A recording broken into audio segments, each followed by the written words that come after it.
হঠাৎ বমি করছে, আমি কিছু বুঝতে পারছি না। বিয়ে করে মাত্র 4 দিন হয়েছে, কি বমি করছে?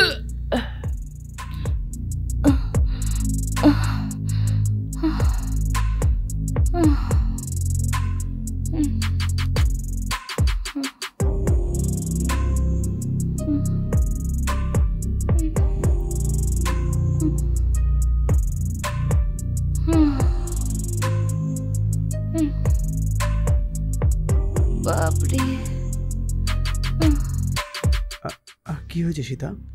জানি না কি হয়েছে, বমি পাচ্ছে। কিন্তু বমি এখন কেন? সকালে কি খেয়েছো?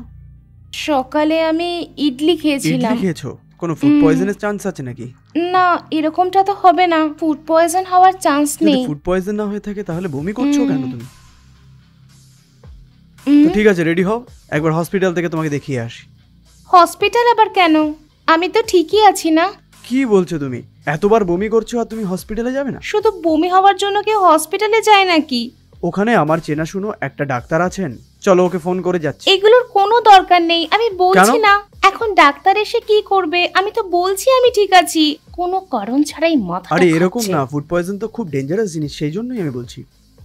আসলে কি বলুন তো, এটা না ফুড পয়জনের জন্য হওয়া বমি নয়। তাহলে তুমি বমি করছো কেন?